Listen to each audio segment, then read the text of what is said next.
Muling nabalot ng tanong ang relasyon ni Elijah Canlas at Miles Ocampo matapos ang viral sightings ni Elijah kasama si Thea Astley sa La Union. Ang dating kwento ng isang magkasintahang muling nagbigay ng second chance sa kanilang pagmamahalan ay muling nasubok nang magsimulang magtanong ang publiko. Nagwakas na nga ba ang relasyon ni Elijah at Miles at si Thea na nga ba ang bagong nagpapatibok ng puso ni Elijah? The Philippine Showbiz List presents. Hiwalay na ba ulit sina Elijah Canlas at Miles Ocampo? Thea Astley bagong girlfriend? Miles and Elijah's second chance at love. Isa sina Elijah at Miles sa mga celebrity couple na maraming tagahanga ang sumubaybay.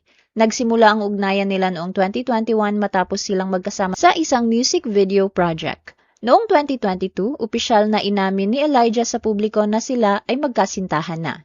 Naging napakatatag ng kanilang pagsasama at hinangaan ng marami ang kanilang suporta sa karera ng isa't isa. Gayunpaman nakaranas ng matinding pagsubok ang dalawa noong 2023 nang formal na i-anunsyo ni Elijah sa media na nagpasya silang maghiwalay dahil sa mga personal na pinagdadaanan. Sa kabila nito, nanatili silang magkaibigan at hindi tuluyang naputol ang kanilang komunikasyon. Hindi nagtagal ang kanilang pagkakahiwalay dahil noong 2024, masayang ibinalita ni Miles na nagkaayos silang muli at opisyal na nagbalikan. Sa katunayan, hayagan pa niyang nabanggit na napag-uusapan na nila ang usaping kasal, bagamat nilinaw niyang hindi nila ito minamadali at ini-enjoy muna ang kanilang oras. Noong 2025, mas lalo pang naniwala ang kanilang mga tagahanga na maayos na muli ang kanilang relasyon. Magkasama silang lumabas sa music video ng multo ng Cup of Joe. Sinundan pa ito ng isa pang proyekto at ilang beses ding nagbahagi si Elijah ng mga personal na mensahe tungkol kay Miles. Dahil dito maraming netizens ang nagsabing tila stronger than ever ang kanilang relasyon. From stronger than ever to questions about their relationship. Sa pagpasok ng 2026, nanatiling pribado ang relasyon ng dalawa. Hindi sila madalas magbahagi ng updates tungkol sa kanilang personal na buhay, pero hindi nakakalimutang bigyang pansin ang bawat isa. Sa katunayan, sa 29th birthday ni Miles noong May 1, binida ni Elijah ang isang black and white photo ni Miles. May kalakip itong background music na Sea of Love at may matamis na pagbati kay Miles sa pagsasabing, "Mahal kita lagit lagi." Ngunit matapos ang katahimikan at matatag na pagsasama, biglang nagbago ng tono ng talakayan sa internet. Kasunod ng mga stronger than ever posts, lumitaw ang katanungan ng netizens kung break na ba ulit sina Miles at Elijah. Sa inilabas na YouTube vlog ni Tony Gonzaga noong May 15, naging bahagi ng diskusyon ang naging sagot ni Miles sa Ang Tanong segment interview. Sa naturang tanong, napag-usapan ang tungkol sa personal na buhay ni Miles at ang estado ng kanyang relasyon.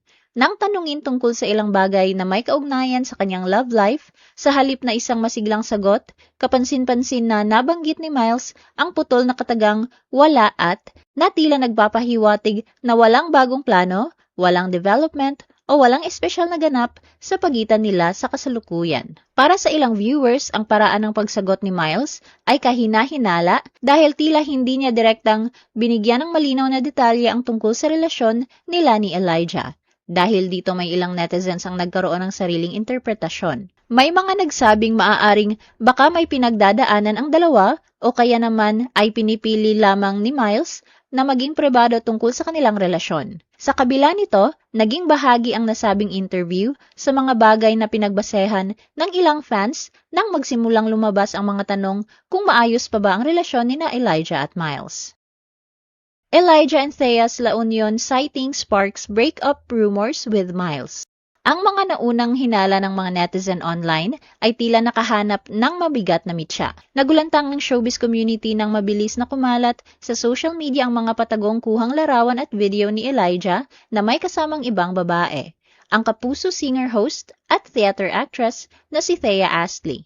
Namataan ang dalawa sa isang pampublikong palengke sa San Juan, La Union. Bagamat may kasama silang dalawa pang kaibigang lalaki sa nasabing lakad, ang kilos ni Elijah at Thea sa publiko ang ganap na umagaw sa pansin ng mga nakasaksi at mga nakapanood ng video. Sa mga kumalat na stolen clips, nakita ang paghawak ni Elijah sa pulso o kamay ni Thea habang naglalakad, na binigyang kahulugan ng mga netizen bilang sinyales ng pagiging malapit.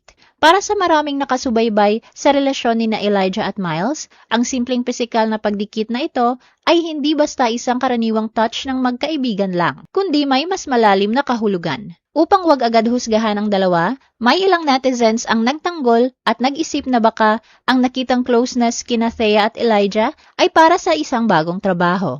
May mga umasa na baka bahagi lamang ito ng pagtitaping para sa isang hindi pa inaanunsyong pelikula, ngunit agad pinabulaanan ng ilan ang teorya ng bagong proyekto. Binigyang diin din na magkaibang kanilang home networks, si Elijah isang kapamilya actor sa ilalim ng ABS-CBN at Cornerstone. Samantalang si Thea naman ay isang exclusive sparkle artist sa ilalim ng GMA Network. Dahil walang lohikal na koneksyon sa trabaho, mas lalong naging matatag ang hinala ng publiko na personal ang dahilan ng kanilang paggala sa La Union.